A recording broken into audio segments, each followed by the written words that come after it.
system data and the learning management system data into the data warehouse. So that's why we're able to give you some demographic information about the students as well, and some information about their course, their progress, and course, I mean programs, a bachelor's degree or whatever it might be, information about their, whether they're male, female, etc., etc. A lot of other learning management platforms are just recording the activity in the LMS. What we've done is brought them both in and then tried to marry them up and then present them in a series of reports and scorecards. All right. Just wondering, when you run the reports, have you detected any pattern to the way in which you're running the reports? Do you use a report that you go to first? Yes. Yes. The status and which are individual, but there's a group. Your group against the rest of the when I would say your world. Yep.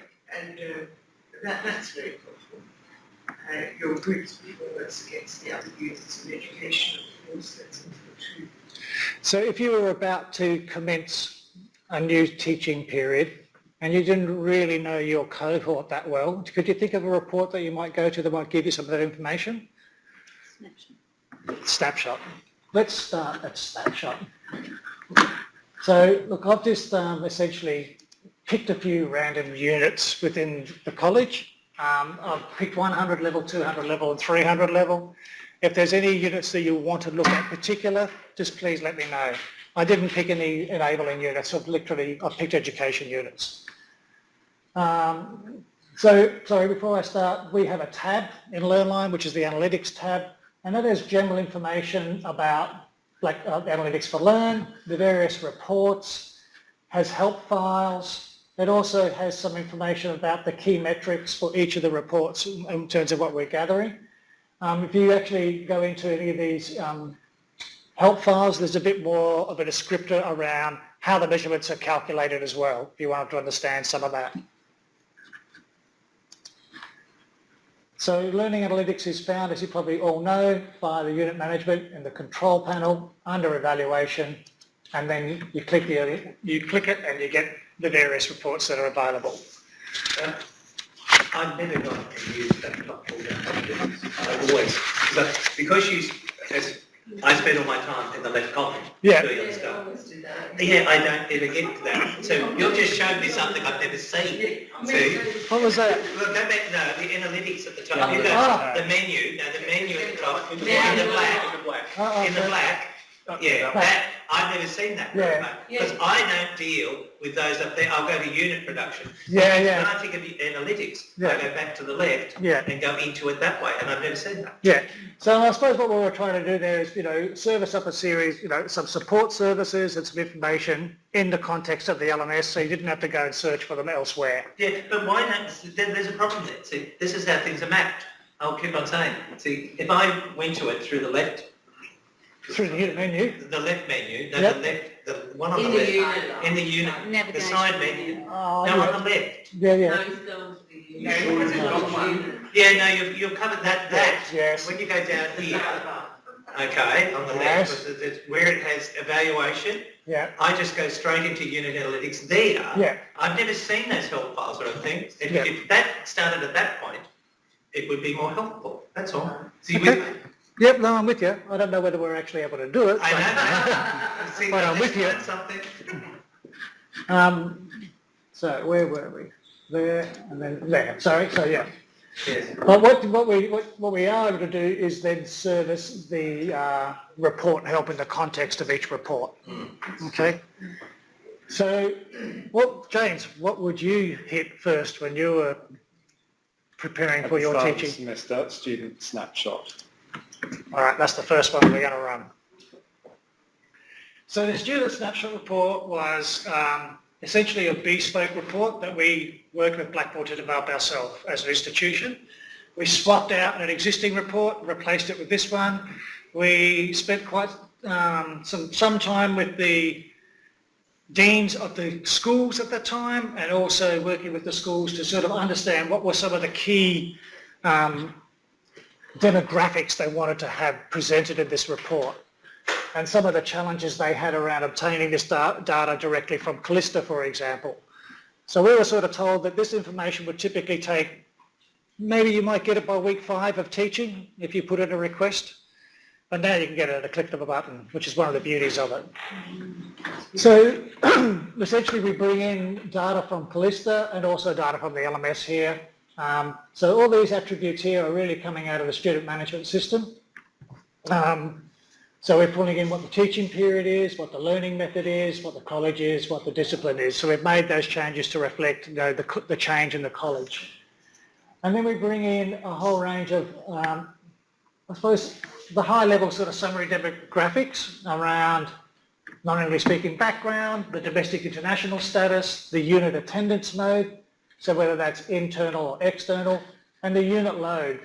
So looking at this unit in particular, you see there's 38% of the students in this unit are taking 4 units this teaching period.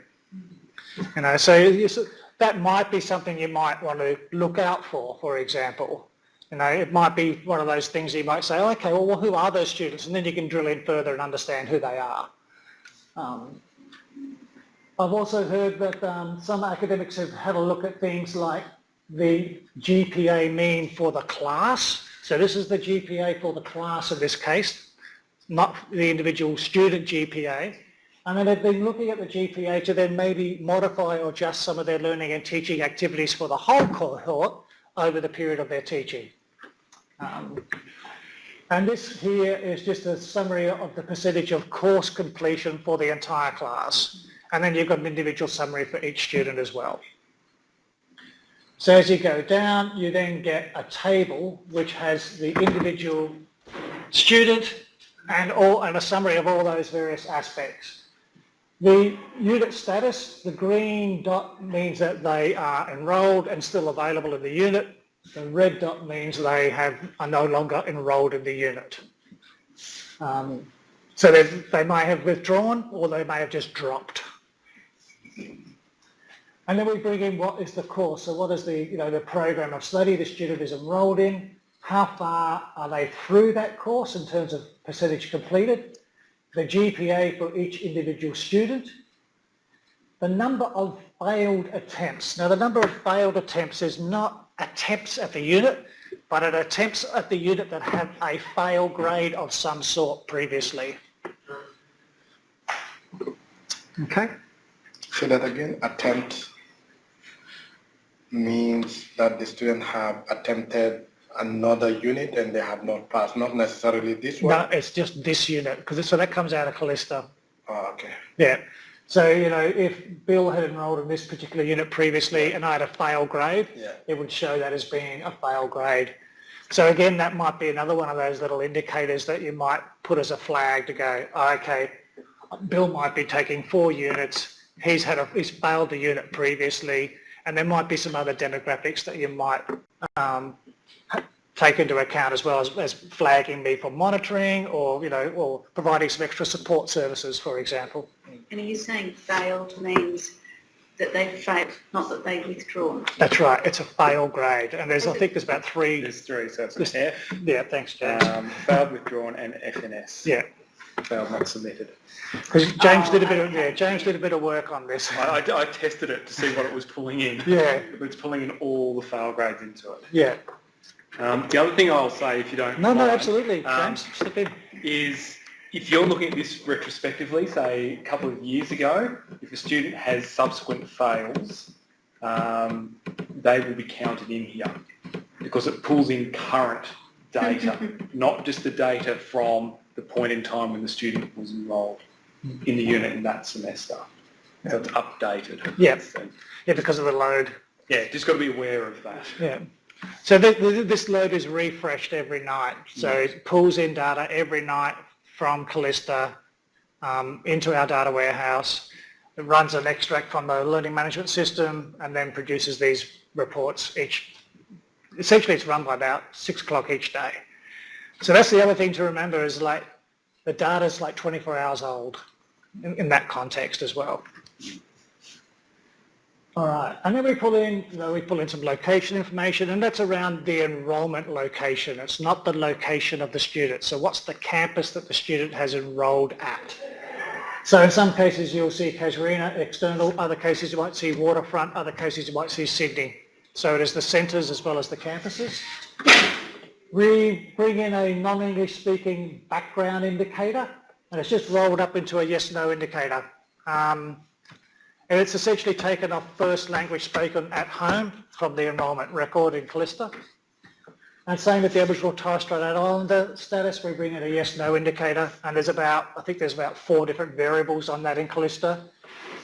We bring in gender, and we bring in age bands for each individual student. And then where they nominate, we also bring in hours worked and carers hours. They're not compulsory at the point of enrolment, and they're also, I think they're at a point in time, so that's the other thing to consider. So at the point of enrolment, these are the hours worked for this individual, these are the carers hours worked for that individual. If they have not updated that status, then but that's the record we have. So that's just probably a thing to remember. It's a point in time. And then we bring in their basis of admission as well. So this report's quite good because it gives you, it really gives you a picture of the class, I suppose. That's another way to look at it. You're getting a bit of an overall picture of the entire class, and then you're getting like an individual portrait of each student in the chart down the bottom. How have you used this report, James, in terms of some of your approaches to teaching? Have you used any of these as markers or anything like that? I have a look at the hours, Yep. work and carer hours at the start of the semester, just to see if the student says, yes, I'm working full time and I've enrolled in 4 units, because that's not a recipe for success. So that student needs to be contacted, to be told that they should advise to just try 2 units at a time.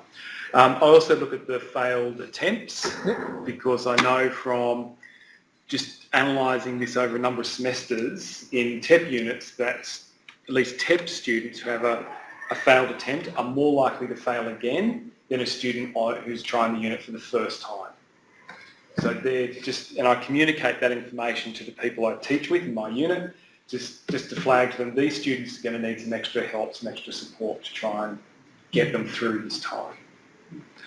I've also heard of some staff using this to set up the rules in the retention centre. So you know how there's that other little tool, which is the retention centre, where you can set up, I think there's 4 different rules. You can set up a rule around login, around content item accesses, around grade centre score, and around interactions. And you can set up those 4 rules, and you could probably use this report, a bit similar to what you were saying, to set up some rules around monitoring students. And then those students would then go into a bucket that you can monitor. Retention Centre then has some capability to reach out to the students via a standard email that you can then modify and change yourself, or you can send a bulk email as well. Ideally, and we were talking about this before with Marty and Lawrence, is that we would have some mechanism to link into a customer relationship management system or some other method to manage some of those communications, which would be a lot more effective than, say, the retention centre, because you wouldn't want a student to be receiving an email for every single unit, for example. They might only want to see one email that aggregates all their units into one key message. That's something we have not yet done or explored, but it's something that we've talked about. And I know we've had these conversations in enabling in particular. So is there any questions about that report? I don't know whether the party has the same question or did you? I already raised it, and Yeah. I was just saying that it would be better if we humanize the process. So the systems and the name of the students who are not interacting to the lecturer or the unit coordinator, and then unit coordinator decides who and how. So you want some sort of alert as opposed to going in? Yeah. I've actually talked to Blackboard about that. The whole idea of, so there's been a lot of research about student nudging, like nudging from using analytics data to nudge out to the students. But I've been talking to them about exactly what you're saying, is maybe that we reverse that nudging so that there's actually something that gets pushed to the teacher who's responsible that says, these students have not logged in 2 weeks, for example, or these students have got a grade less than this value. And I think that's something that we could explore going forward. But I agree. It's also that point of multiple contacts to one student over time. And I was running this last year with their they basically had rules about it. Do not, you have to get permission, to contact them in relation to their work. Yeah. Study habits, for example.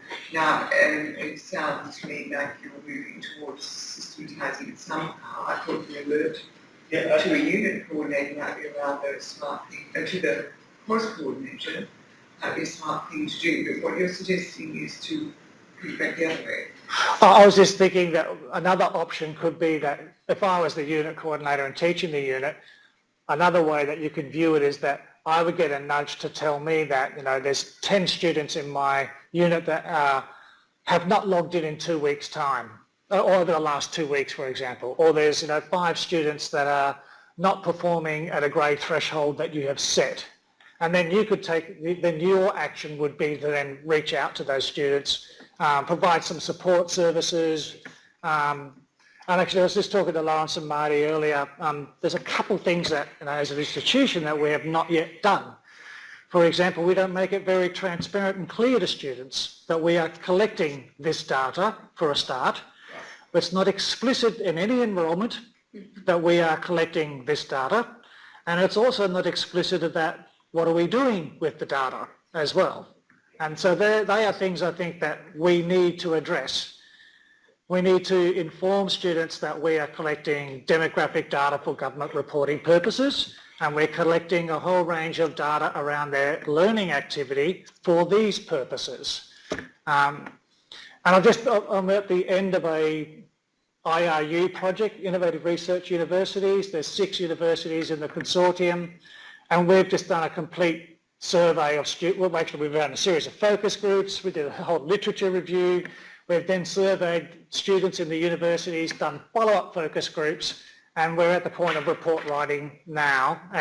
But some of the high-level findings from that straight away are students want to be reminded that universities are collecting data about them. They want to be at least reminded annually that they're collecting data about them, and they also want to be reminded about what are we doing with the data. So they're things that we need to start to think about, and around our governance structures as well. I mean, I was going to raise that as a concern, Yeah. because it's not just that they know that the data is being gathered. I would assume most students think that's at a systemic level. So I wonder, they also need to know who has access to that. Absolutely. How it's actually being used. Yeah. And the way you both presented it, James and Bill, you presented it as a very positive thing that you can change your teaching strategies once you understand the class that you're about to approach. But it can also lead to a biased Absolutely. So if I was a narcissistic person, I could assume that the group I'm teaching are really great or they're really stupid. And as a consequence, that could inform subconsciously how I approach them. So I think there are real issues around having too much information and what you actually do with it. Yeah. My preference when I use it is actually to use it if there's a problem with the student, and then I can go in and have a look and see what their background is that may help me to understand the situation. Yeah. But I'm reluctant to go in initially and actually get and other people might dispute that. I slightly I don't want tunnel vision. slightly differ with you on this. I'd like, from the student perspective, that they should know that their lecturer is a human being, not the computer. Yeah. So, and they respond to them, and they are taking them out there, what is happening in their life. So it's less to me and informing me what the student is doing. Is more about the student to know that your lecturer is watching you and is concerned about the progress. Not the system, not the algorithm. Yeah, I totally agree. Yeah, and the other thing I would like to point out, if somehow we can also inbuild into the system how to log the extensions given on the assignments by different lecturers, because at this point of time we don't know who has given the extension for what reason, and if somehow the course coordinators also know that this student has been given 5 extensions, or already or something, that will also be more informative to me. If I give it, as a lecturer, if I give an extension to someone, I need to log in somewhere where it's recorded. Yeah. I'm very much interested in that exact question that you're talking about, because my question is now, to what extent do students know that this data is being collected? And my other question was, do they, what's the position on showing them exactly what has been collected? I mean, a graph, like Lindsay, I'm looking at ones who are failing, ones who are repeatedly not engaging with the gear, and as a consequence, not doing well, repeatedly. And I certainly understand that human factor. I think that we need to approach it from lecturer support, support of the child, the other adults, getting them where they need to be. But I'm very concerned about the ethics. Ethics in the first instance, and secondly, their engagement with the data, which has its limits, and like all assessments, they have to be contextualised. But can we actually do that? If I remember right, there's a little qualifier somewhere on the website that says, you please be aware you have data being collected on you, child. And I think that's the only... Exactly. That's why I made that comment. You know, we are not explicit to the student. I mean, at the moment, the contract between the university and the student is the enrolment record. But I mean, to the best of my knowledge, there is nothing in the enrolment letter, the offer, or anything like that that says that the university is collecting data about you for these purposes. I mean, again, referring to the IRU research, we asked students about how they felt about data being collected for various purposes, whether it was for research purposes, whether it was for nudging, whether it was for data being used to trigger a support service. And there were various answers, from the student community around that. I mean, interesting, a lot of students said, well, we don't even know what support services the institution provides us. We have no idea where to go for the support services. What support services are you talking about? Academic support services, personal support services, counselling, financial, etc. So it was very, very interesting because they made it very clear that they didn't really know what services an institution would provide. And the other issue is they have no option to opt in or opt out. Yeah. They're in it. Yeah. Whereas if I go to Woolies, I can get a Woolies card or I can choose not to. Correct. So they can't profile me on Facebook or whatever. Yeah. These students are No, that's right. This is being accumulated regardless. There's no ability for them to opt out. But what they can do, we were talking about this earlier, is they could choose whether they want to see the data or not. Yeah. Now, at the moment, we have made a conscious decision at the very beginning of our implementation to not enable the student-facing report. And the reason was that we didn't really know what we were going to do with that. We really didn't know how students would react to it, perceive it. There was we were sort of talking about, well, what are the support services that we're going to be able to provide students? What's our obligation as well to provide those services if a student sees that they're failing or they're not doing as well as their other class members in the cohort? So that's why we opted not to enable that. We're hoping that the information that we garner from this research project will help inform some of those next steps. But again, unanimously, students said they wanted the choice to either view it or not view it. I won't comment again, but I'm going to grant Searle. In knowing this, I make sure that I'm on the modules 24 hours a day. So my analytics are... He's gaming the system, so he's the top-performing student. And look, at Lindsay, it's funny you say that because that was the other question that was asked by the academic community. Does that mean that you're also tracking our data? Well, of course, but we're just not reporting it. So we haven't visualised it. We haven't created any reports around academic engagement at this point in time. It's all about student engagement. Should we? It's click behaviour too, Yeah. which doesn't give a full picture. That's another problem actually. We have so much data, we don't know what to do with it. Exactly. Let's make it happen. As such, it's a useless activity. I see this as what's the point? Yeah. Well, I think the way you said that and presented it is very helpful, actually. So, yes, you're quite right, there's so much data, and it's too much for me too, I don't use it all. But it's intelligible, it's direct, and it's helpful. Let's move on to the next report. So typically what would be your next one that you would go to? So you'd run the student snapshot, say, leading into the commencement of teaching, maybe week 1, week 2, you might want to get some insight around whether students have accessed the unit and what activity they have done. What would you do next?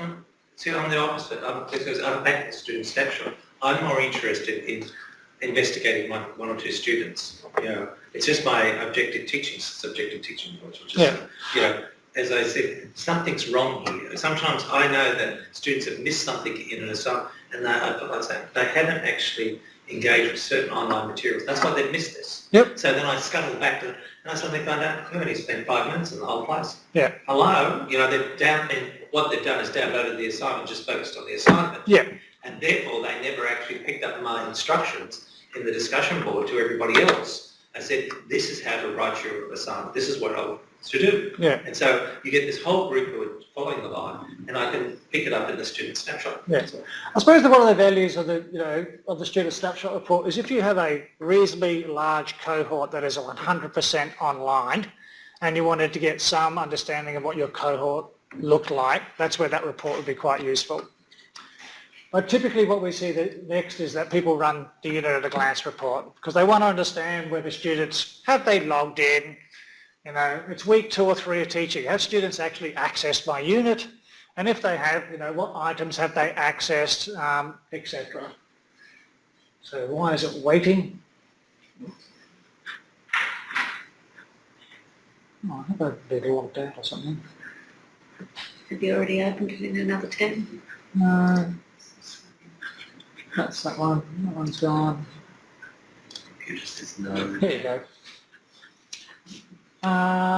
So again, we pull in some information coming out of the student management system in terms of the learning method, whether the unit's available comes from Blackboard Learn. The method here in this case is intensive and online reliant. So when you're looking at these item counts here, people have been asking questions about some of this, and the reason is that it only compares units in the same method. So you can see item count, same method. So this is only looking at items across, it's only looking at units in the college that are in this method, so intensive and online reliant. In other cases, you might see one that's just online reliant. In other cases, you might see some that's just online supported. Which is why it will say there are 12 units that have this method, intensive and online reliant. And that's what these comparisons are here. So this is like a little scorecard. Some people find it useful, others don't. It's really about comparing this unit against, this is actually the college average in the same method. So how many items there are, whether they're available. But it breaks it down by the various items you have and learn. So you've got content items, assessment items, tool items, and then what are the percentage of items accessed in the same method, and there's a percentage difference, and then looking at the activity in terms of access, minutes and interactions, submissions and posts. So you can see this unit actually is, it's accessed quite a lot in comparison to, in terms of time spent, and also access as compared to the college there in the same method. But that could also be issued the assessment, because in that unit, the assessment, if I remember correctly, is 4 online quizzes. Yeah. So it's really good to have a sense of the unit of study and how it's designed when you're looking at some of these reports as well. Yeah. And then there's a series of charts that literally call out, the unit in pink versus the college in 12 and how it's progressing across the various weeks in terms of access, submissions and posts. So submissions and posts in Blackboard are anywhere you see the submit button or anywhere you see the post button. So submit is like an assignment submission, post is like a discussion board post or a forum post or a wiki post, etc. So literally count does those counts and compares it against the college with the same method. Interactions are page views. So we can't actually count what happened on the page unless there's something else to click. So an interaction, so you might have a content item, and in that content item you might have a whole bunch of content. We can only really count that as a view unless there's another item to click. So one of the things we were talking to Marty about is when you're creating a unit, if you wanted to sort of have analytics in mind, is that you'd use the learn tools, so the content item tools, the file attach tools, the URL tool, etc. Now it's a very different way of thinking in terms of the design, because what we tend to do is embed a lot of content in the editor itself. So that content that's in the editor only gets counted as one click, because you might have multiple URLs in there, etc. They're not counted because we can't measure and count them because they're not an item. May I just add something to that? So that's how mostly our units are designed. It's all embedded files, and we only get to count one. Now, what I am thinking is, why might it be important for us to be informed on how well our students engage on our units? Is for example, we have units wherein we identified some assessments are not properly informed of the modules that they spend. You get students submit an assignment, and you can very much be sure that they do not demonstrate the learnings that they should have gotten from the first 5 weeks before the assessment submission. Then you go back to analytics and they actually see the numbers, they did not engage.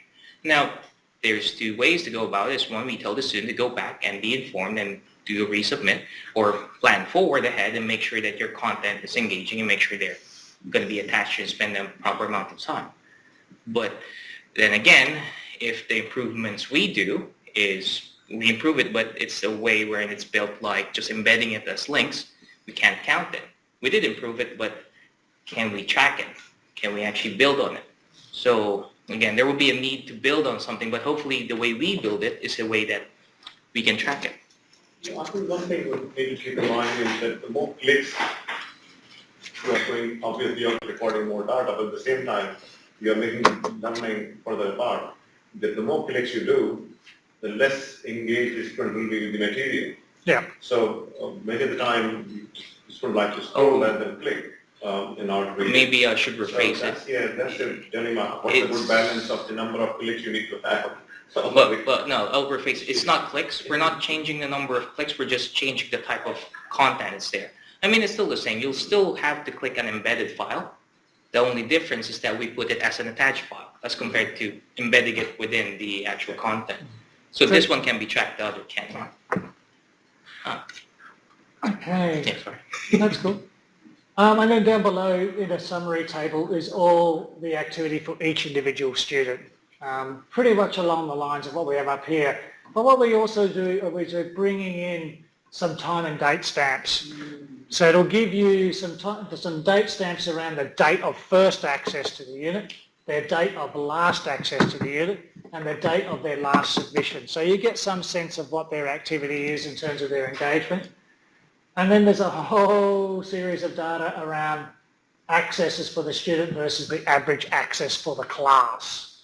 And across various measurements, unit accesses, minutes, interactions, submissions, and then if the LearnLine Grade Centre has been set up appropriately, it'll have the Grade Centre score as well.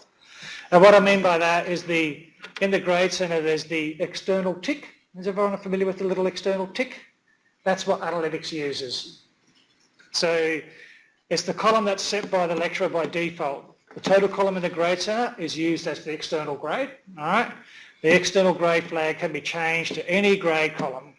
So you just need to have that little tick on, and then that is essentially where this data comes from.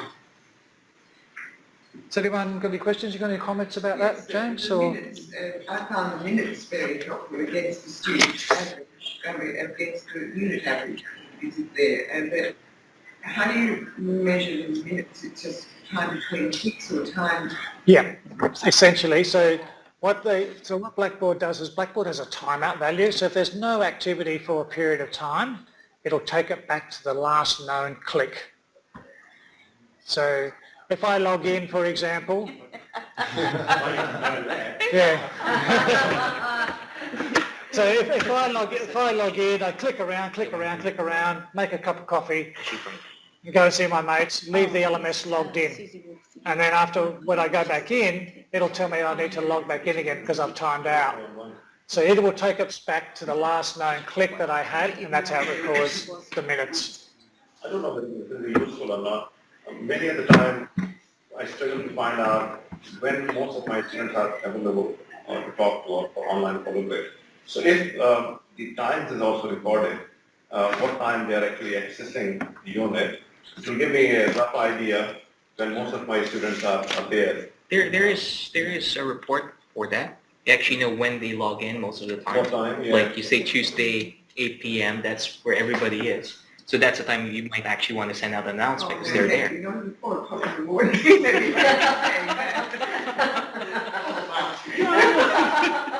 Surprise.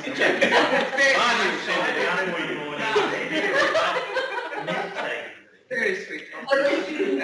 Where do you get that report? Where do you get that report? In Analytics as well? We do have that access to that data, but that's in another reporting tool, which unfortunately I can't actually show you today because it's not working. But once that's up and running, we'll have another session.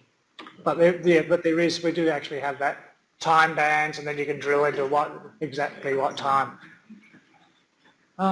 Excuse me, have we got anything that shows us? Hi. Hi, I'm really interested in the Collaborate rooms. I want to know how many people are accessing the recordings of the classes, because this is a big issue for the external students, and for us to know, if they're actually getting that, because all of our classes are supported by the Collaborate, by the online classrooms, and my feeling is that there are a lot of students who don't ever go there. They don't attend when the classes are on, and they don't go to the recordings. And I'm wondering how they think that they can learn the material if they're not being supported in that way. Because what we do is a great thing with these online classes. I think that's amazing. And I really worry a lot about those students out there in the virtual classrooms who aren't ever coming into the rooms or accessing the recording. Yeah. So at the moment, we cannot do that. So at the moment, Blackboard cannot give us a breakdown of all we can do is give an aggregate score of how many recordings have been accessed, but we can't give a drill down to say that Bill accessed it, Searle accessed it, Janelle accessed it. So all we have at the moment is a roll-up total to say, for this unit, there's been X amount of recordings and X amount of accesses, but we can't break it down to that granular level. You could in the previous release of Collaborate, but because they've changed the way it's integrated with Blackboard, they haven't figured out yet a way to capture the recording accesses, and they're still working on that. What their vision is for the future is they're talking about having a series of reports that will be available in Collaborate, which not only have data about recording accesses, but also engagement activity in the actual session itself. So having some sort of algorithm that would say that Bill raised his hand 10 times, he's turned his microphone on 3 times, he was very active in chat, he's engaged in the whiteboard, I'm going to give him an engagement metric score of 20. And that's what they're looking at doing, is somehow figuring out an engagement metric in those sessions and then visualizing that report and making it available to the individual lecturers. But they're still working on how they can do that. I saw mock-ups of it 2 years ago and it still hasn't happened yet. So, but we've had some high-level data. Can you push them along a bit? Yeah, absolutely. What about, Bill, if we turn it into a video and track that instead? Sure. So if you downloaded the video file out of Blackboard and uploaded it into ShareStream, there is some basic analytics available there. The chat. Hey? Then you lose. But there are some pros and cons about that. Another roundabout way is screen recording. Oh my word. No, you tried that once, remember? I suggested it to you, and the quality was just too poor. That's right, I did too. I was trying to push it into ShareStream and upload, download. You don't download it. The very instance you open your Collaborate, start recording. I think you tried that. Recording. I think I did multiple. It's not bad. Is it bad? It's bad. The quality is not I good. tried it a fair bit last year. Yeah. It just wasn't. Collaborate, recording, presentation. You open Collaborate and then you record the screen while Collaborate is running In Camtasia. in Camtasia. Yeah. Now, I'm mindful it's 25 past 2. We only had an hour scheduled and it's a Friday afternoon. You want me to keep going for the time being? I like it, cool. Yeah? Everyone happy? Any There's comments? just one thing I was going to say about the graphs if you scroll back Sure. up. Notice it goes from 1 to 16. Yes. It counts the break as a week. So for this semester it was it was after week 7, so where it is week 8 on there, that's actually the mid-semester break. So after that, where it says week 9 is actually week 8. And I mean, and you'll see a pattern here straight away. You know, submissions and posts typically mean that there's something due. So I'd say it's the quiz there based on the actions, exactly. the interactions. So you'll Lots see, of clicking. you know, accesses are up, interactions are up, minutes are up, submissions and posts are up. I'll explain that because it's my after. It's 200 people doing the first year. First year is important. I Yeah. think everyone's as keen as mustard. But, and many international students, but a mix of both. But assignment 1 lasts the whole semester. And basically, those peaks that you're looking at simply reflect submission of a quiz, a multiple choice quiz, completion of, there are 4, 2 before Easter, 2 after for example. And also contributions to discussion board, and they are weighted assessment contributors. Yeah. So, which is a fabulous idea. It really does keep them on the ball. And the fact that it's weighted to assessment is a very smart way to operate. But so untangling that against their second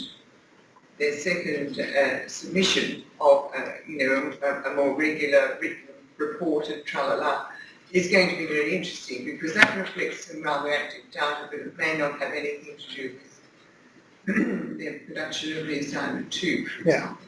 But yes, that explains. It looks great, but really it's quite unexpected that they have a few repeats. And then we can obviously go in and drill into an individual student. You know, you can do that from student snapshot. Usually. Yeah. It's timed out. Ah, of course. Needs a break. That's all right. Been talking too long, that's why. Don't you think in the ideal world the graph should go up rather than going down? But wouldn't it depend upon how you've designed your unit? To me, as time passes, the engagement should increase rather than engagement should decrease. It's huge. But also if your student numbers are declining as well, so there's fewer students to do the interactions, that will probably cause it to be. So this report here is looking at an individual student compared to the average for the class. And what we do here is bring in that summary information from the student snapshot report, so you don't have to go back to that and look at all those demographic details. So all that information is brought in here in a table, and then you see the student's activity compared to the class, essentially, in terms of their accesses, time, interactions, submissions, posts, whether they're sort of, above or below 10% in terms of the average. And then you have an individual chart for each student, well, it's for the student in comparison to the class. And it calls out here that holiday weeks are included, etc., etc. This is their contributions to tests, surveys, assignments, discussion boards, blogs, journals. Interactions, like I said before, are counts of clicks or page views. And then it looks at the time spent. Now this one here, this is another sort of bespoke report that we developed, which is We wanted to know a bit more information. So we wanted to know what were the items that the student clicked? What sort of item type were they? How many times did they click it? Yes. What were the page views like in terms of the measurement? What was their earliest access date, their last access date, and how much time did they spend on that?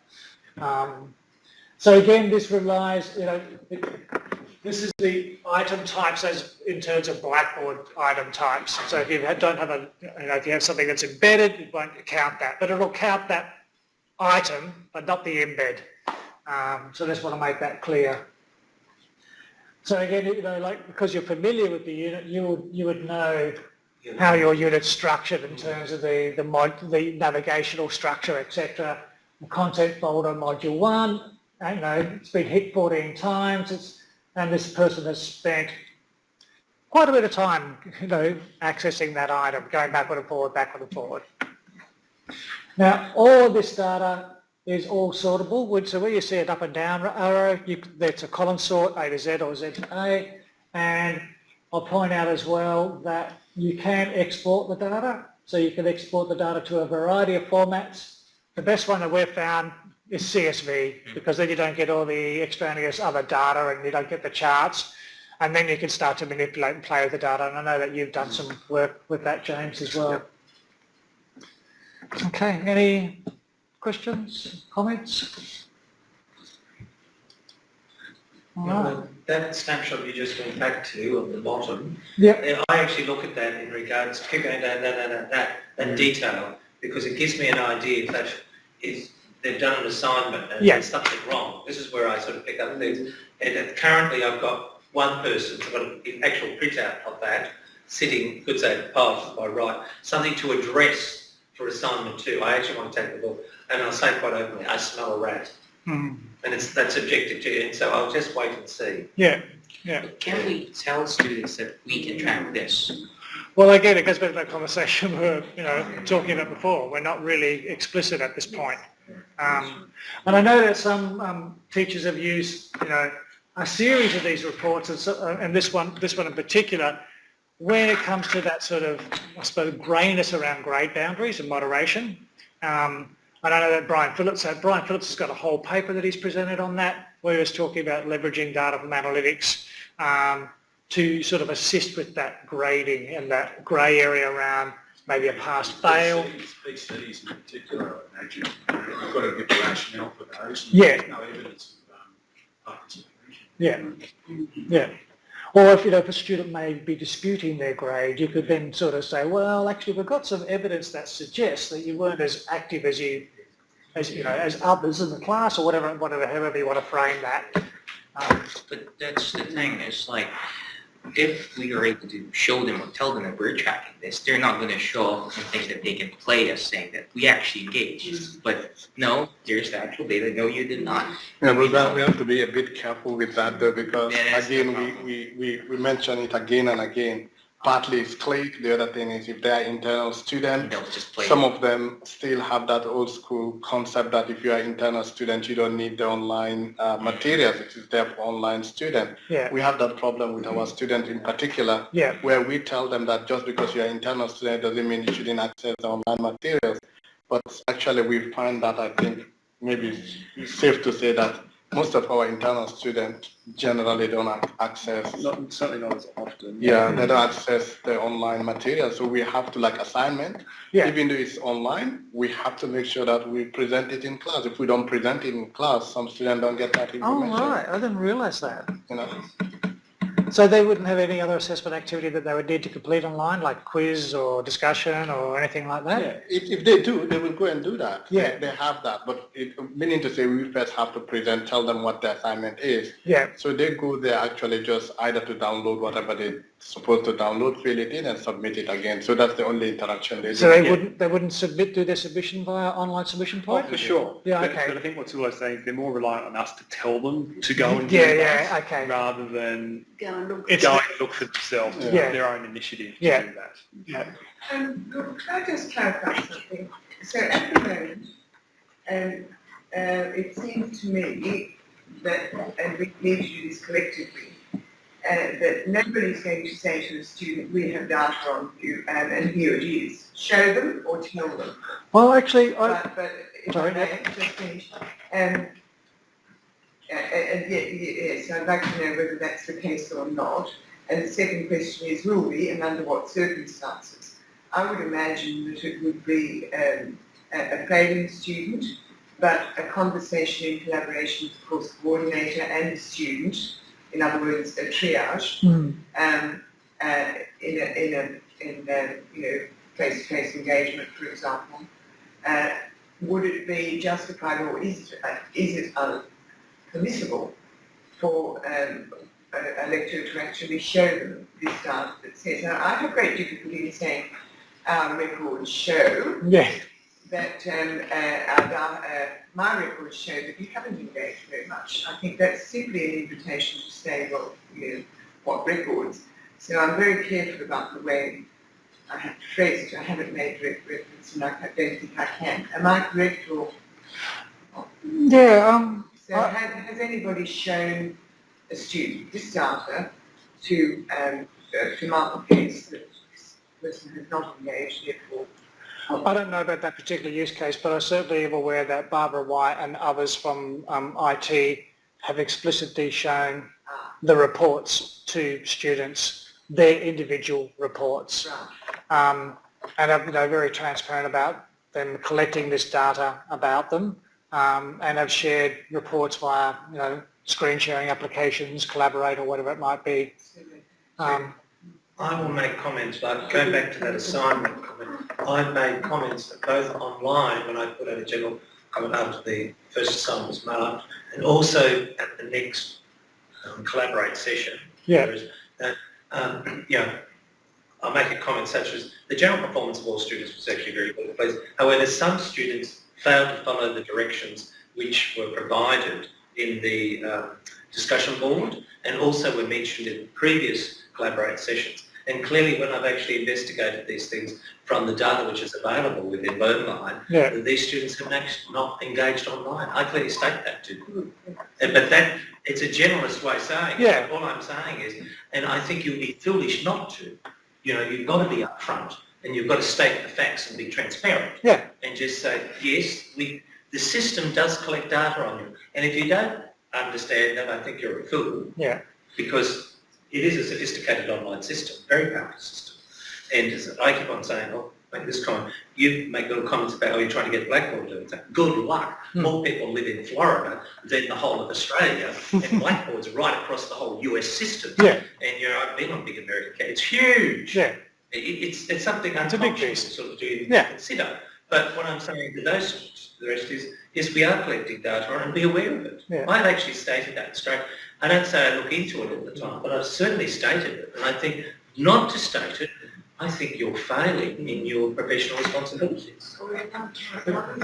I mean, that's my opinion. I wouldn't do it explicitly. I don't explicitly. I'd say to a student, when were you last online or something like that, and how come you missed this important announcement? But I still think we're talking about engagement with a unit, not engagement with learning.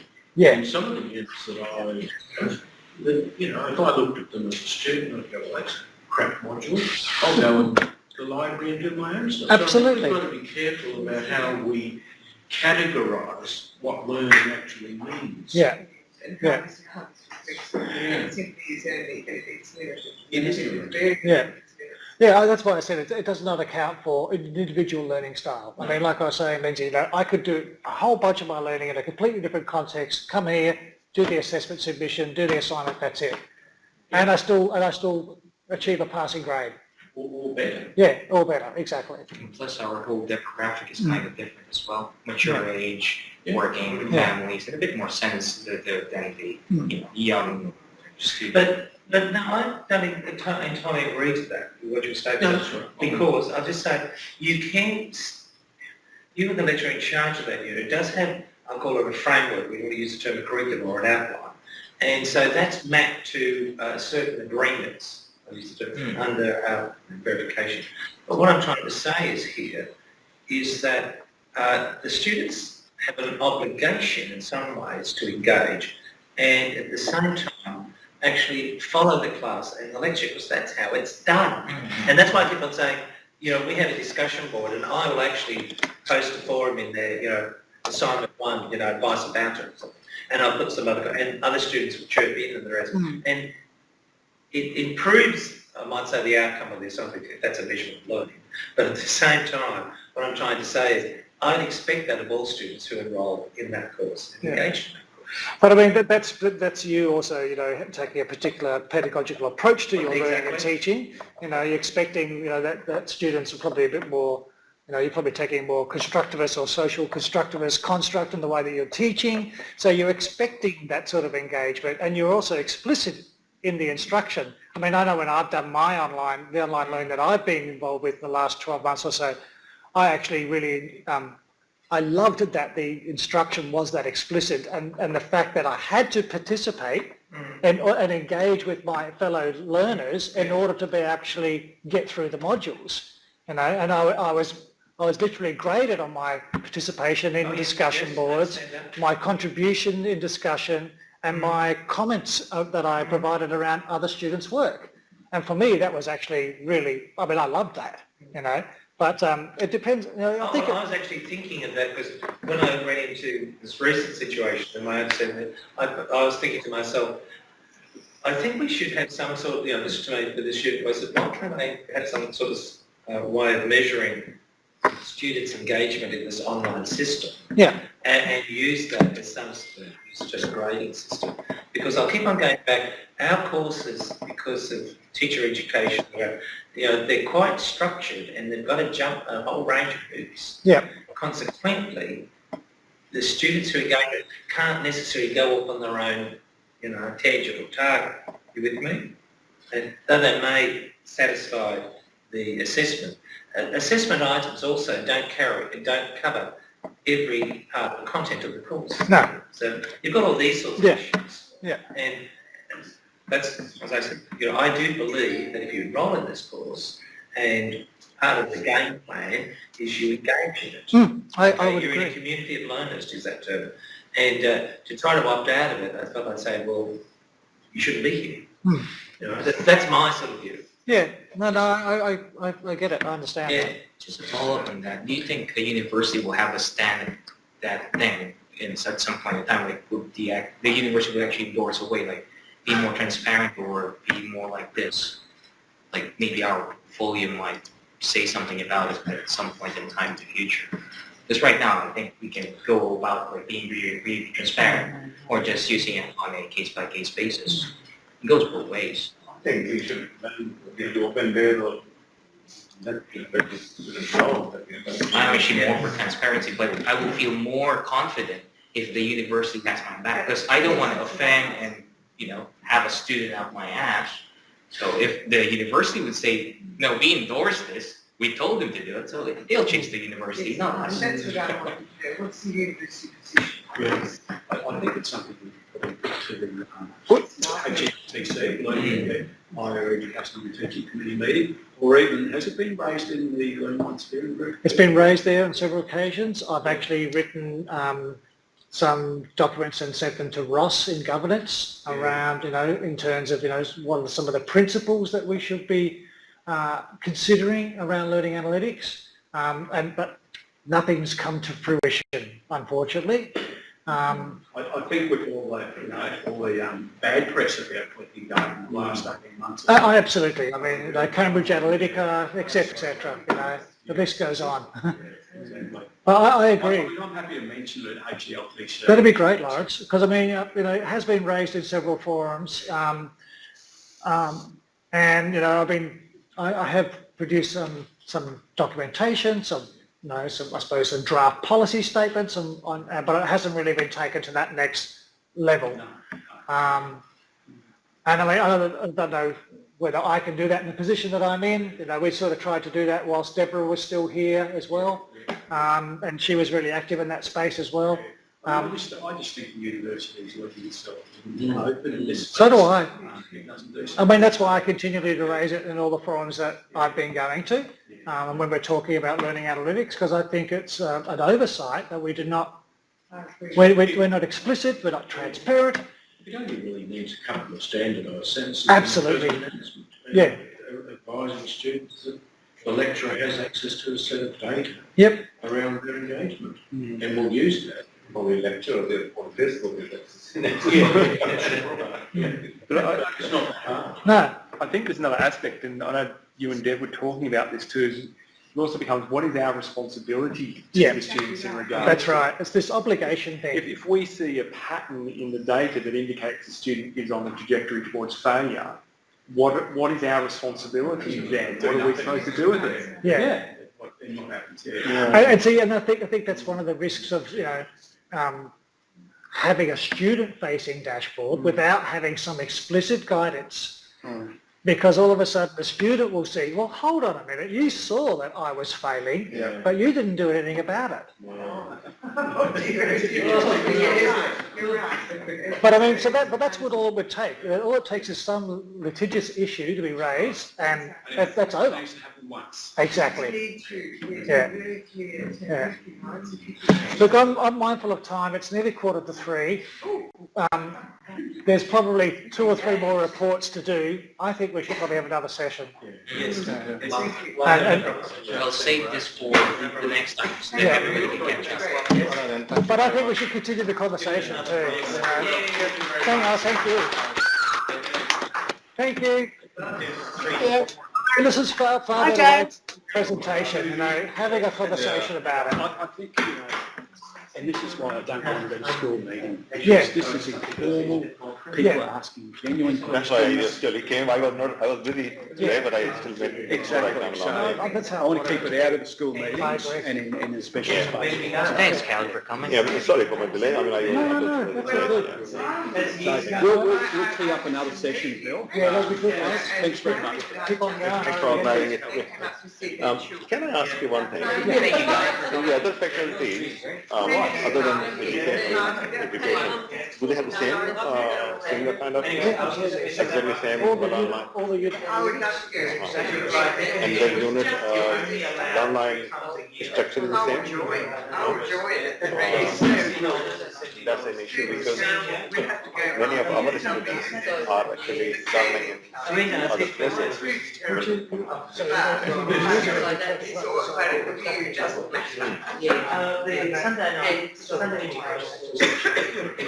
Oh yeah, that looks good. So one of the things.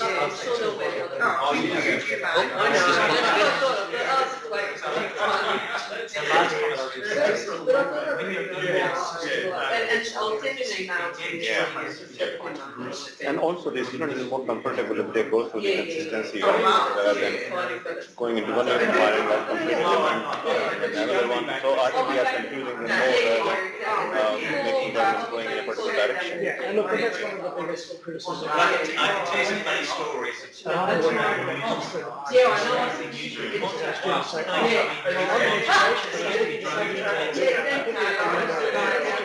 Does it like this, they do it like this. So I have to relearn everything. And I've just become really comfortable and familiar with this one, and I have to relearn it. They're not getting, there's no one doctor. I agree. And another thing that is in my mind is if in every unit, at least in education maybe, we have some sort of a quiz that is diagnostic at the entry point. And if he made it, I don't know whether educators will be happy to do that or not. Every unit requires some prerequisite knowledge. And so if we have some sort of letting the student know that what is expected in this unit, you should know, if I'm doing the pedagogy unit in maths, you should know the content of year 7 and here are the content of the year 7, are you aware of it? Can you identify this and do this? Can you solve this question? And then that will give them the, okay, this I should be ready for it. Otherwise they will drop off, they will come back when they are ready for the unit. Yeah. A lot of MOOCs do that. So I've done quite a few MOOCs, and within the first week you get a little bit of a diagnostic to sort of understand where you're at. But yeah, I don't know why we're not doing all that stuff. And I know George when we're using it. He's working on that. He's been working on working with engineering and IT and a couple of other on bridging maths unit. Okay. No, that's that. So which could be, they were sort of talking about being a companion unit Yes. for units of study where people need to have a Yeah, build up go their there, knowledge of maths. go and do Yeah, that first. exactly. Yeah. Do that first, yeah. So we've got one for a lot of things. Oh, we'll still catch up before the semester starts at some point. Right. So just, you ready to turn it off? Or do you need to close something or save something? I just want to keep that in the class. Well, thanks Bill for coming.